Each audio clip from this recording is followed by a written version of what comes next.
So, good morning, children. Today we'll study class 10 economics chapter 2, that is sectors of the Indian economy. Okay, Indian economy के बारे में, उसके sectors के बारे में आज हम इस चैप्टर में पढ़ने वाले हैं. Okay, then let's look at all the pictures. All this pictures, यहाँ आप देखिए अलग अलग पिक्चर्स आपको दिया हुआ है ना. You will find that the people are engage in the various economic activities. ये कोई ना कोई इकोनॉमिक एक्टिविटी कर रहा है, ये है ना. What do mean by economic activity? An activity which generates income is called economic activity. ऐसी एक्टिविटी जो इनकम जनरेट करती है उसे हम कहते हैं economic activity. Once again, an activity which generates income is called an economic activity. Clear? Okay, some of these activities producing goods, कुछ goods produce कर रहे हैं. some others are producing service, कोई service provide कर रहा है. these activities are happening around us every minute, even as we speak. how do we understand these activities? ये activities हमें कैसे समझ में आएंगी, है ना. one way of doing this is to group them using some important criteria. These groups are called sectors. अब देखिए हर जगह अलग अलग काम हो रहा है. किसान आपका एग्रीकल्चर कर रहा है वहाँ पे, वहीं पर हम फिर देखते हैं कि इंडस्ट्रीज़ में कुछ प्रोडक्शंस हो रहे हैं. फिर हम देखते हैं यहाँ पे हमारा बैंकिंग है, ट्रक चल रही हैं, है ना, ट्रांसपोर्टेशन का काम चल रहा है. तो हर काम एक एक चल रहा है. तो हमको कैसे पता चलेगा कि एक ही सेक्टर का काम है? जब हम इसको क्लासीफाई कर देंगे, ग्रुप में डिवाइड कर देंगे अलग अलग कामों को, तो उसे हम कहते हैं सेक्टर. तो मैंने सबसे पहले बताया what is an economic activity.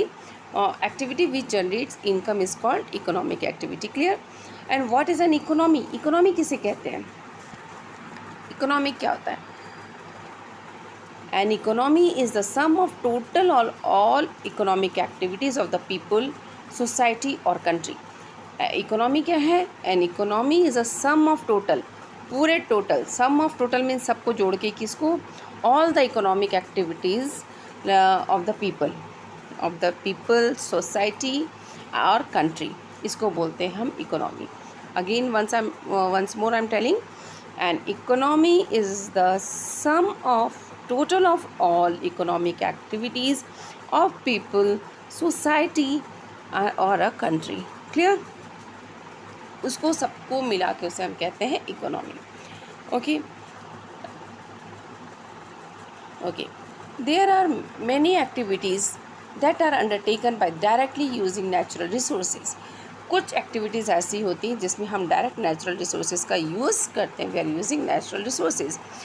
Take of एक एग्जाम्पल देखते हैं. Cultivation of cotton. जैसे हम कॉटन का कल्टिवेशन कर रहे हैं. It takes place with the crop seasons. ये क्रॉप सीजन्स के चलता है. For the growth of cotton plant, आपको कॉटन प्लांट जब आप ग्रो करेंगे, आपको कॉटन चाहिए तो आप उसके लिए कॉटन प्लांट लगाएंगे. उसके लिए हम मेनली डिपेंड होते हैं, not entirely but we depend on natural factors like rainfall, sunshine और climate. हम depend होते हैं उनमें.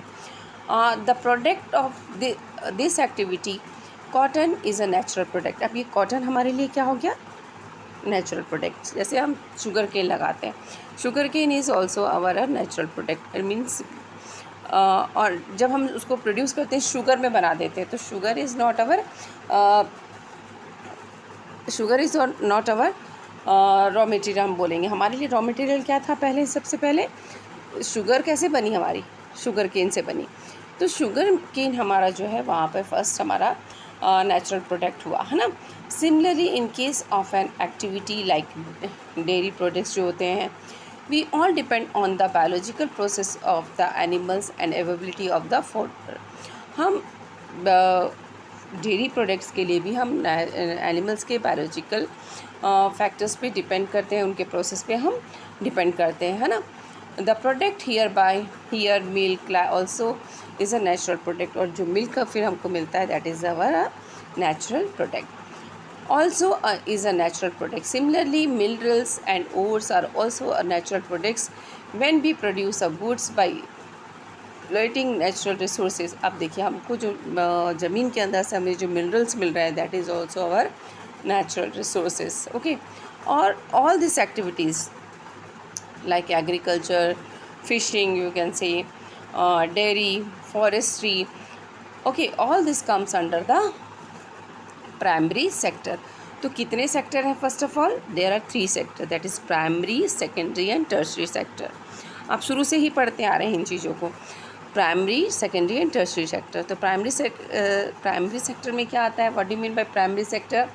और what are the activities of an primary activities of an economy. तो हम क्या बोल सकते हैं कि प्राइमरी की एक्टिविटीज़ क्या है? Primary activities of an economy are those activity which are associated directly with the land and water. ठीक है, जो डायरेक्टली एसोसिएट रहता है लैंड एंड वाटर से। For example we can see farming, hunting and fishing, pisciculture होता है वो, ये सब क्या है? प्राइमरी सेक्टर है। Okay, are is related to agriculture and related sector. Okay, now the secondary sector covers activities in which natural products are changed into other forms through the ways of manufacturing and be associated with the industrial activity. अब secondary sector में क्या होता है? जो हमारे natural products है उसको हम चेंज करते हैं या मैन्युफैक्चरिंग के द्वारा वो चेंज होता है।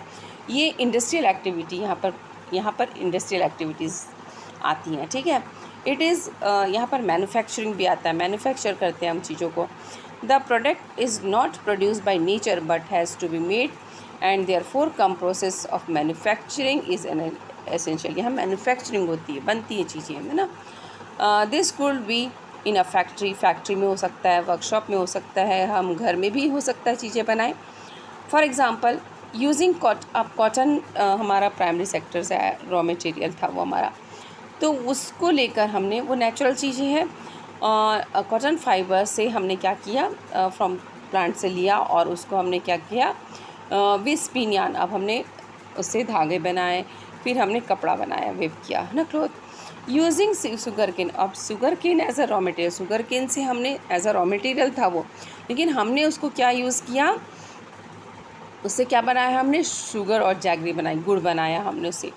वी कन्वर्ट अर्थ इनटू, अब जैसे हम ब्रिक्स बनाते हैं, है ना, वी मेक ब्रिक्स ऑल्सो, और into bricks and we use bricks to make houses and buildings, और उस ब्रिक्स से हम फिर घर और बिल्डिंग्स बनाते हैं। Since this sectors gradually become associated with the different kinds of industries that came up, it is also called as a industrial sector. इसमें बहुत इंडस्ट्रीज़ की ज़रूरत होती है, मैन्युफैक्चरिंग की ज़रूरत है, इसलिए इसको इंडस्ट्रियल सेक्टर भी कहते हैं। तो इसको हम कैसे डिफाइन कर सकते हैं? Secondary activities are those activities in which primary goods are use to produce some other commodity. Primary sectors की जो चीज़ें हैं, primary goods are use to produce some other commodity. Okay, that is it is also known, secondary sector is also known as industrial sector also. Okay, now after primary and secondary there is a third category of the activities that falls under the tertiary sector and is different from the above two. अब ये third form है जो हमारा tertiary sector, ये दोनों primary और secondary से दोनों से अलग है। अब मान लीजिए कि प्राइमरी सेक्टर में हमने शुगर केन प्रोड्यूस हुआ, है ना। अब क्या किसान क्या करेगा? उसको कहीं जाके देना होगा, बेचना होगा, तो क्या करेगा? वो अपने कंधे पे लेके जाएगा क्या इतने सारा? नहीं, वो किसी लॉरी को बुलाएगा, किसी ट्रक को बुलाएगा, है ना। तो फिर उसके द्वारा वो जहाँ उसको पहुँचाना है उस माल को पहुँचाएगा किसी इंडस्ट्रीज़ में। तो देखो फिर वो ट्रांसपोर्टेशन का काम आ गया यहाँ पर, है ना। These are activities that help in the development of the primary and, और ये जो टर्शियरी सेक्टर है ये क्या करता है? विच हेल्प इन, इसको आप क्या रखना, आपसे कोई पूछ सकते हैं, name the sector which help in the development of the primary and secondary sector. तो कौन सा सेक्टर है? That is a tertiary sectors helps in the development of the primary and secondary sector. Okay, this activities by themselves do not produce a good but they are an aid or support for the production process. आप लेकिन ये खुद good produce नहीं करते हैं, लेकिन ये बहुत बड़ा सपोर्ट करते हैं, ना। For example, goods that are produced by in the primary sector और secondary sector में जो produce होता है, goods produce हो रहे हैं, would need to be transported. अब मैंने बताया था उसको ट्रांसपोर्ट की ज़रूरत पड़ेगी, ट्रक्स और trains, and then sold in the wholesale, या तो फिर उसको एंड देन सोल्ड उसको बेचने के लिए होलसेल मार्केट में जाने के लिए, and retail shop also. At times it may necessary to store them in the godowns, और ये भी नेसेसरी हो सकता है कि उसको गोडाउन में स्टोर करने के लिए. We also need to talk to others over the telephone or send letters, communications आया इसमें, और borrow money from banking. और कभी कभी हम लोग को, मान लो किसी को सेकेंडरी सेक्टर इंडस्ट्री ही लगानी है, तो उसको पैसे की ज़रूरत है, तो वो पैसे कहाँ से लाएगा? बैंक उसको लोन देगी, that is the tertiary sector. Banking, borrow money from the banking to help the production और ट्रेड, ताकि प्रोडक्शन और ट्रेड में हेल्प कर सके, है ना. To help transport, storage, communications, banking, trade are some example of tertiary activities. Okay, since this activity generates service rather than goods, ये जो टर्शरी सेक्टर से ये सर्विस प्रोवाइड करता है, इसलिए इसको सर्विस सेक्टर भी कहा जाता है. Okay, it is other name is also service sector. Okay, अब ये भी क्वेश्चन पूछा जा सकता है आपसे कि transport, storage, communication, banking and trade are the example of which sector, then you can say service sector. Okay, which is the most important sector in the developed countries, तो वो इम्पॉर्टेंट क्या है? टर्शरी सेक्टर है. और what is also known as a tertiary sector, और tertiary sector का अलग क्या नाम है? Service sector. ओके, और what is the other name used for the secondary sector, that is the industrial sector. Clear? Service sector is also include some essential service. कुछ और services होती हैं जो टर्शरी सेक्टर में इन्वॉल्व होती हैं, जो दिखाई नहीं देती हैं वहाँ पे, है ना. Not directly help in the, वो डायरेक्टली हेल्प नहीं करती है प्रोडक्शन ऑफ गुड्स में, but for example like we require teachers, doctors, and those who provide personal services such as barber, cobbler, washerman, lawyer, and the people to do administrative and accounting works, और जो administrative और accounting works करते हैं. In recent times, certain new services are also based on the information technology, like we can say internet cafe, ATM booths, all centers, call centers, software companies, etc. have become important. All this comes under the service sector. Okay, तो ये था. Next we will study about the comparing the three sectors. Okay, in next video we will study comparing the three sectors, and we will study about the gross domestic production. Okay.